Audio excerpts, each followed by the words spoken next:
अस्सलाम वालेकुम, this is doctor Imsha Sattar, pharmacist Imsha Sattar. Welcome to my channel. I hope कि आप सब ठीक ठाक होंगे और खैरियत के साथ होंगे। तो आज ये मेरी रमज़ान में जो है वो पहली वीडियो है, इसलिए सबसे पहले तो आप सबको बहुत बहुत रमज़ान करीम मुबारक हो। ठीक है, आप अपनी ख़ास दुआ में मुझे और मेरे घर वालों को ज़रूर याद रखिएगा। इसी सिलसिले में मैं आपसे ये डिस्कस करना चाह रही थी कि रिसेंटली जो है मेरे भाई और मैंने मिलकर एक इनिशिएटिव दिया है और हमने जिसे SNF फाउंडेशन का नाम दिया है।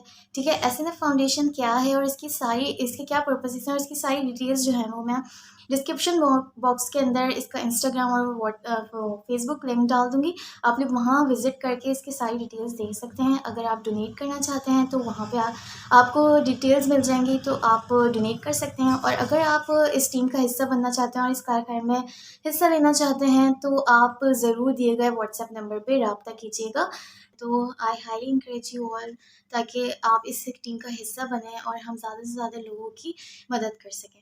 चलिए आज आ जाते हैं अब टॉपिक की तरफ। जैसे कि आप सब जानते हैं कि हमारा टॉपिक है फ़र्स्ट एड, तो हम बात करने वाले हैं फ़र्स्ट एड के ऊपर। फ़र्स्ट एड बेसिकली है क्या? फ़र्स्ट एड का मतलब है कि कोई भी इमरजेंसी कंडीशन होती है तो आप फ़ौरी तौर पर क्या इक़दाम ले सकते हैं, वो सब फ़र्स्ट एड में आ जाते हैं। तो आज हम डिस्कस करने वाले हैं फ़र्स्ट एड बॉक्स को, ठीक, और वो कौन सी मेडिकेशन है जो आपने घर में रखनी चाहिए उनके ऊपर भी हम बात करेंगे। तो यानी कि हम मेडिसिन बॉक्स के ऊपर भी, जो मैं रखती हूँ अपने पास, उस पर भी बात करेंगे। चलें अब डिस्कस कर लेते हैं फ़र्स्ट एड में। सबसे पहले तो इसके अंदर क्या क्या मौजूद होता है ये देख लेते हैं। इसके अंदर मौजूद होती हैं बैंडेजेस। ठीक है, आप ज़रूर बैंडेजेस रखा करें। इसके अलावा कॉटन, ठीक है। इसके अलावा आप रखेंगे, इसमें क्या रखा जाता है, इसके अलावा इसमें सर्जिकल टेप्स रखे जाते हैं। इसके अलावा सनीप्लास्ट, ठीक है।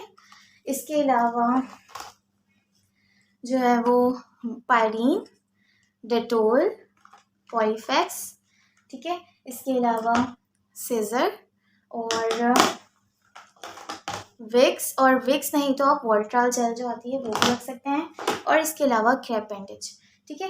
ये तमाम सामान हम क्यों रखते हैं फ़र्स्ट एड के अंदर, फ़र्स्ट एड बॉक्स के अंदर, कि इन केस अगर कोई जो है चोट लग जाती है घर में किसी को भी, या किसी बच्चे को या बड़ों में किसी को, तो हमारे पास वो सामान मौजूद होना चाहिए कि हम उन्हें फ़ौरन जो है वो बैंडेज कर सकें। और मतलब अगर ब्लीडिंग हो रही है तो हम उसे भी रोक सकें, और ज़ख़म लग गया है उसे रोक सकें, कोई कट लग गया है तो उस केस में हमें क्या सनीप्लास्ट लगानी चाहिए। तो इसलिए ये तमाम चीज़ें घर में रखी जाती हैं। और अगर कोई ज़्यादा मतलब गहरा वुंड है तो आपने फ़ौरन हॉस्पिटल लेके जाना है। खुद से इन चीज़ों पे रिलाई नहीं करना है, सिर्फ आपने डॉक्टर के पास लेके जाना है, ठीक है। अगर कोई छोटी मोटी चोट है तो आप घर में ही जो है वो खुद इन चीज़ों को इस्तेमाल करके उसे कवर कर सकते हैं, उससे कोप अप कर सकते हैं। जैसे कि अगर कोई ज़ख़म है तो आप बैंडेज लगा सकते हैं। पहले तो सबसे पहले आपने डिटोल से, या अल्कोहल स्वैप आती है, मैं अपने पास डिटोल रखती हूँ, ठीक है। आप कॉटन पे डिटोल लगाएं या अल्कोहल स्वैप लें, उसके ज़रिए वो उनको साफ़ करें।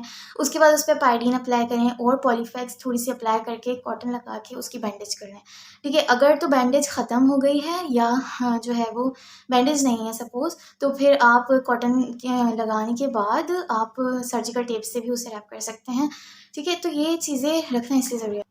और सीज़र इसलिए रखी जाती है कि आप इधर उधर ना भागना पड़े और फ़र्स्ट एड बॉक्स के अंदर ही आपको तमाम सामान मिल जाए और आप फ़ौरी तौर पे जो है वो काम अपना कर सकें। अगर जैसे कोई भी शख्स या बच्चे घर में तो चोट लगे तो आप ये तब कर सकते हैं, और अगर गहरा ज़ख़म है तो आप अस्पताल लेके जाएँ। लेकिन अगर बच्चा बाहर गिरा है ज़मीन मतलब मिट्टी के अंदर या रोड के ऊपर, तो आपने जो है वो टेटनस के इंजेक्शन लगवाना ज़रूरी हो जाते हैं उस केस के अंदर, ठीक है। तो आप उस केस में जो है वो फ़ौरन हॉस्पिटल लेके जाइएगा, खुद से इलाज नहीं करना है, आपने हॉस्पिटल लेके जाना है। अच्छा, अब बात कर लेते हैं मेडिकेशंस बॉक्स के ऊपर, ठीक है। मेडिकेशन बॉक्स में क्या क्या मेडिकेशंस रखना ज़रूरी है, इसके ऊपर जैसे इसके ऊपर हम डिटेल में बात करेंगे। सबसे पहले तो आप सब जानते हैं कि पैनाडोल, पॉन्स्टान हम ज़रूर रखते हैं, ठीक है। पैनाडोल में है पैरासीटामोल और पॉन्स्टान में होता है मेफेनेमिक एसिड। तो ये जो दोनों मेडिकेशंस हैं ये हम इसलिए रखते हैं कि अगर किसी को फ़ौरन बुखार चढ़ गया है तो आप 2 पैनाडोल, बड़े हैं तो 2 पैनाडोल्स, अगर 18 साल से कम उम्र है तो आप 1 पैनाडोल दें, और अगर बच्चे हैं तो आप ब्रोफीन का सिरप इस्तेमाल करें, ठीक है। आई होप कि नज़र आ रहा है, ठीक है। तो आप और अगर बच्चे हैं तो ब्रोफीन का सिरप दें, बड़े हैं तो पैनाडोल ले सकते हैं। और अगर जिस्म में दर्द है तो पोस्टान इस्तेमाल की जाती है यूजुअली। पैनाडोल का बताया कि बड़े हैं तो 2 गोली लेनी है, और अगर 18 साल से कम है तो 1 गोली, और अगर बच्चे हैं तो सिरप। तो ये चीज़ आपने इस्तेमाल करनी है। लेकिन अगर बुखार परसिस्टेंट है और पैनाडोल लेने से भी नहीं उतर रहा है, तो आपने लेके जाना है फ़ौरी तौर पर डॉक्टर के पास, ठीक है। खुद से इलाज नहीं करना है।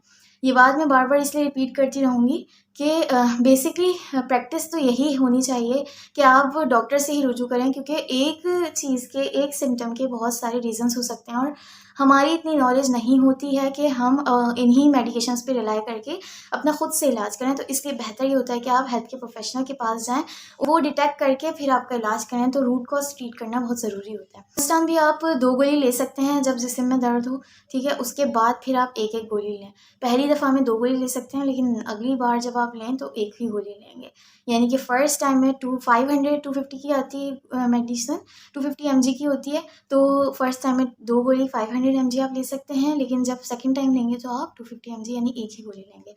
तो ये इसकी डोज़ है। अच्छा, ये वीडियो बेसिकली जो है ना वो तमाम मेडिकल स्टूडेंट्स के लिए है। किसी भी आपका जो है वो फ़ील्ड से ताल्लुक़ हो, लेकिन अगर आप मेडिकल स्टूडेंट तो ये वो ज़रूर इस चीज़ पे हमारी प्रॉपर ट्रेनिंग होनी चाहिए कि एटलीस्ट मतलब गॉड फॉरबिड कि अगर कोई ऐसा इवेंट होता है तो हमें ये चीज़ें पता हों, एटलीस्ट हम कुछ अपने इक़दाम ले सकें और हम अपनी फैमिली वालों को एटलीस्ट सही गाइड कर सकें। ये बहुत ज़्यादा ज़रूरी है। अभी हमने बात कर ली बुखार और जिस्म में दर्द और इस तरह की कंडीशन में क्या करना है। अब हम बात करते हैं, अगर तो पेट का मसला है, किसी को बहुत ज़्यादा वॉमिटिंग हो रही है, ठीक है। क्योंकि वॉमिटिंग अगर बच्चों या बड़ों में जिसमें भी होती हैं तो फ़ौरन से डिहाइड्रेशन का ख़दशा होता है। तो आपने लाजमी घर में जो है ना ORS रखना है, ताकि ORS आप किसी को भी हो रहे हैं मोशन या उल्टियाँ, तो आप जो है वो ORS का इस्तेमाल साथ के साथ रखें। और फिर आप पहले तो आप ये मतलब रोकने के लिए जो है वो मेडिकेशन दे सकते हैं, और जैसे कि ये दोनों मेडिकेशंस जो हैं वो मोशन को रोकने के लिए हैं, और ये मेडिकेशन जो है वो उल्टियों को रोकने के लिए। अब ये हैं कौन सी? तो सबसे पहले तो लूज़ मोशन को रोकने के लिए क्या है? फ्लैजिल है, फ्लैजिल, ठीक है, जिसे हम मेट्रोनिडाज़ोल भी कहते हैं। और ये हम ले जा सकते हैं, दिन में 3 गोलियाँ ली जा सकती हैं, तीनों टाइम एक एक गोली ली जा सकती है, ठीक है। और इसके अलावा जो है वो इमोडियम होती है, इमोडियम भी ली जा सकती है। ये है 2 mg की। तो इसे जो है पहली दफ़ा में जब लें तो 2 गोली ली जाए, 4 mg यानी लिया जाए। लेकिन जब अगली दफ़ा लें तो आप 1 गोली ही लें। तो इसका मतलब ये हुआ कि दिन में 4 गोली से ज़्यादा आपने इसकी नहीं लेनी है, 4 गोलियों से ज़्यादा नहीं लेनी है। पहली दफ़ा में 2 लेनी है, उसके बाद एक एक गोली लेनी है, ठीक है। तो ये लूज़ मोशन के लिए हो गई।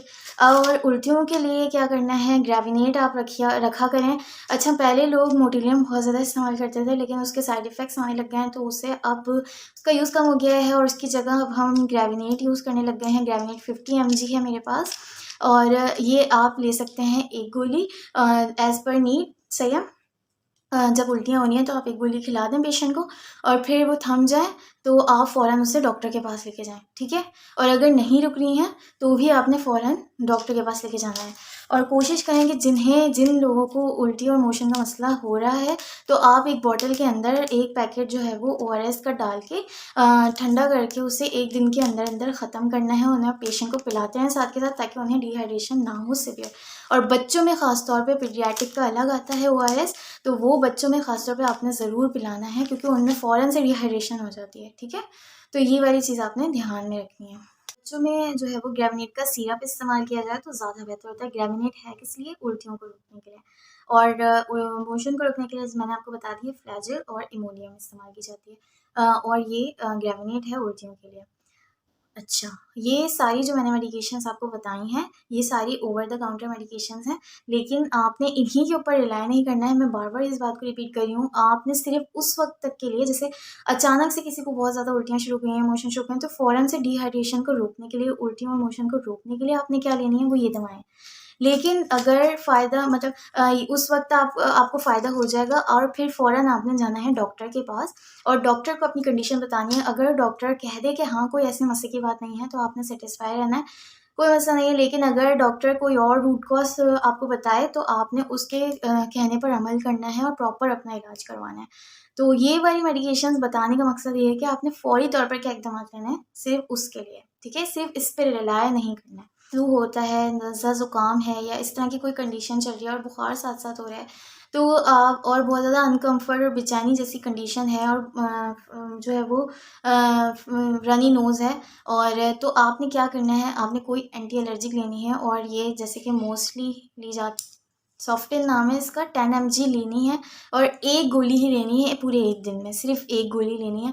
और 2 साथ में अगर आप बड़े हैं तो 2 साथ में पैनाडोल, अगर 18 साल से कम के हैं तो सिर्फ एक गोली पैनाडोल, ठीक है? तो इसके ज़रिए जो है वो मतलब एक टाइम ड्यूरेशन के लिए रनी नोज़ और जो है वो उससे आराम आ जाएगा, डिस्कम्फर्ट और जो बेचैनी है पेशेंट को उससे आराम आ जाएगा।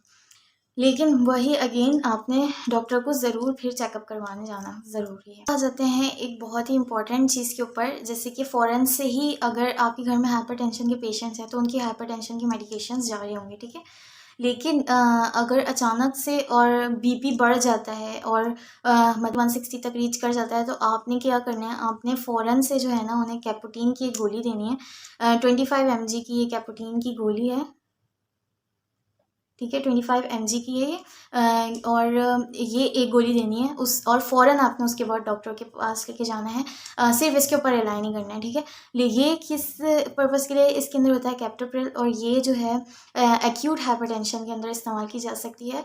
तो एकदम से अगर बीपी बढ़ जाए 160 के अराउंड तो फिर आपने ये गोली एक दे देनी है और फिर उसके बाद फ़ौरन डॉक्टर के पास लेके जाना है।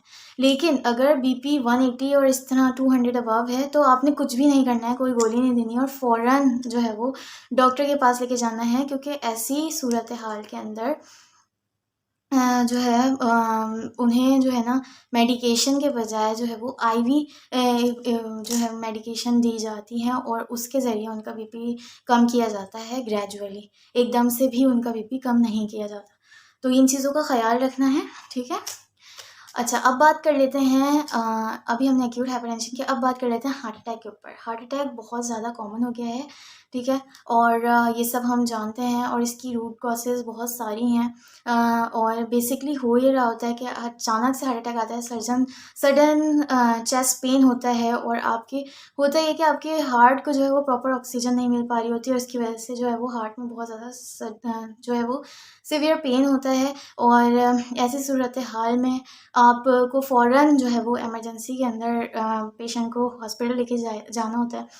लेकिन कभी कभार ऐसा होता है कि हॉस्पिटल ले जाने तक ही पेशेंट एक्सपायर हो जाता है, क्योंकि उसके पास वो कैपेबिलिटी नहीं रहती, फिर हार्ट के अंदर इतनी कैपेसिटी नहीं होती कि वो इस चीज़ को बर्दाश्त कर सके और वहाँ पहुँचने तक एक्सपायर हो जाते हैं। तो प्रैक्टिस ये बात जो है हमारे एक टीचर हैं, उन्होंने जब वो हमें फ़र्स्ट एड पढ़ा रहे थे तो उन्होंने हमें बताई थी कि आप ज़रूर ऐसी मेडिकेशन सबलिंगुअल जो है वो रखा करें घर में, कि इन केस खुदा ना ख़ास्ता अगर किसी को ऐसी कोई भी कंडीशन होती है तो आप फ़ौरी तौर पे उन्हें ये मेडिकेशन दे दें और फिर फ़ौरन हॉस्पिटल आधे घंटे के अंदर अंदर उन्हें हॉस्पिटल ले जाएँ। तो उससे ये होगा कि डैमेज जो है वो थोड़ा कम होगा। उन्होंने जो मेडिकेशन बताई थी वो थी एंजिसिड, ठीक है? एंजिसिड बताई थी उन्होंने, और एंजिसिड बेसिकली इसमें होता क्या है, इसमें होता है ग्लाइसराइल ट्राइनाइट्रेट, यानी कि ये क्या करता है, आपके ब्लड वेसल्स को डायलेट कर देता है और जिसकी वजह से हार्ट में जो है वो ब्लड पहुंचेगा और ऑक्सीजन पहुंचेगी, तो उसकी वजह से जो है वो हार्ट का जो डैमेज है वो कम हो जाएगा। और हार्ट में क्योंकि ब्लड नहीं पहुंच पा रहा होता, ऑक्सीजन नहीं पहुंच पा रही होती, इसीलिए तो ही जो है वो आपको सडन चेस्ट पेन हो जाता है और हार्ट अटैक आ जाता है। तो ये क्या करता है, ब्लड वेसल्स को डायलेट कर देता है, और क्या करती है मेडिकेशन, और फिर जब वो डायलेट हो जाती है तो ब्लड फ्लो बढ़ जाता है और फिर हार्ट को ऑक्सीजन मिल जाती है, तो हॉस्पिटल पहुंचने तक एटलीस्ट डैमेज थोड़ा कम होगा। तो इसलिए ये आप दे सकते हैं, और ये कितनी देनी है, एक ही गोली आपने देनी है सबलिंगुअली, बेसिकली आपने रखनी है अपने पास सबलिंगुअल, और ज़बान के नीचे एक गोली रख देनी है, और जिस भी पेशेंट को हार्ट अटैक आ रहा है, लेकिन ध्यान इस बात का रखना है इसमें कि अगर तो पेशेंट का बीपी लो है तो उस केस में आप ये मेडिकेशन यूज़ नहीं करेंगे, क्योंकि ये वेज़ोडाइलेटर है, यानी कि ब्लड वेसल्स को डायलेट करने वाली है। और अगर पेशेंट का बीपी ऑलरेडी लो है तो मज़ीद लो हो जाएगा। तो उस केस में इसे मतलब उस केस में इसे एहतियात से इस्तेमाल किया जाता है, और वो एक हेल्थ के प्रोफेशनल ही जो है वो इस्तेमाल करे तो बेहतर है। आपने फिर उस केस में ख़ुद से नहीं लेना है, अगर पेशेंट का बीपी एकदम से गिर गया है, ठीक है। इसके अलावा आप ये कर सकते हैं कि दूसरी प्रैक्टिस ये है कि जो डिस्प्रिन हमारी है 300 mg, ये 2 गोली आप पेशेंट को दे सकते हैं अगर हार्ट अटैक आया किसी पेशेंट को। एनजिसिड जिस केस में नहीं इस्तेमाल हो सकती, तो फिर आप डिस्प्रिन दे सकते हैं। और अगर नहीं करना चाहते एनजिसिड, तो आप डिस्प्रिन ही इस्तेमाल कर सकते हैं। 2 गोली आपने लेनी है और 2 गोली पेशेंट को फ़ौरन दे देनी है, और फिर आधे घंटे के अंदर अंदर आपने हॉस्पिटल लेके जाना है। एंड जिससे डिस्प्रिन के अंदर क्या होता है, एस्प्रिन होता है, और ये ब्लड थिनर होता है। ब्लड फ्लो हार्ट में कम हो जाता है ब्लड क्लॉटिंग की वजह से, और ये ब्लड थिन कर देता है। तो इस तरह ब्लड जो है वो जो क्लॉट्स फॉर्म होंगे वो रिजॉल्व हो जाएंगे, और ब्लड थिनिंग प्रॉपर्टी है इसकी। तो इस तरह ये क्या करेगा, ब्लड को थिन कर देगा, और ब्लड जो है वो हार्ट तक फ़ौरन पहुँचेगा, और हार्ट को ऑक्सीजन मिलेगी, तो जो डैमेज है वो थोड़ा कम होगा हॉस्पिटल ले जाने तक। फिर आगे की जो भी प्रोसेस है वो डॉक्टर अपना लेंगे, ठीक है। जो स्टेप्स हैं आपने खुद से नहीं करनी है आगे की कोई भी कहानी, और सिर्फ इसके ऊपर रिलाई नहीं करना है। ये बहुत सेंसिटिव जो है वो मामलात हैं, मतलब ये बहुत ज़्यादा सेंसिटिव केसेस हैं, तो इसलिए बहुत एहतियात के साथ आपने इनका इस्तेमाल करना है। और हम जितने भी ये मैं मेडिकल स्टूडेंट्स हैं उनसे मुखातिब हूँ कि आप लोगों ने, हम सब पढ़ रहे होते हैं, लेकिन हमें अपने घर वालों का सबसे ज़्यादा इस चीज़ पे ध्यान रखना चाहिए, क्योंकि अब मेडिकल आपका पढ़ने का फ़ायदा आपके घर वालों को बेसिकली होना चाहिए। आपको पता होना चाहिए कि कौन सी कंडीशन में हमें क्या करना है, और फौरी तौर पे सिर्फ घर वालों के नहीं, अपने नेबर्स, अपने रिश्तेदारों वगैरह के भी आप काम आ सकते हैं। तो इसलिए अपनी नॉलेज को जो है वो आपने हमेशा बढ़ाते रहना है, और उसको इम्प्लीमेंट भी करना है, ठीक है, ताकि आप सीखते रहें। और जो है आई होप कि ये वीडियो आप लोगों को अच्छी लगी होगी। और एंड में मैं वीडियो के यही कहना चाहूँगी कि आपने खुद से कभी भी पूरा मुकम्मल इलाज खुद से नहीं करना है। ये वीडियो बनाने का मकसद सिर्फ इतना था कि आपको पता हो कि कोई भी ऐसी कंडीशन है, फ़ौरी तौर पे आपने करना क्या है। आपने खुद से कुछ भी अपना इलाज नहीं करना, डॉक्टर के पास ही है चेकअप के लिए। तो बस ये बताने का मकसद ये था। बाकी आप लोगों को आई होप कि ये वीडियो अच्छी लगी होगी। दुआ में याद रखिएगा, ख्याल रखिएगा। अल्लाह हाफ़िज़।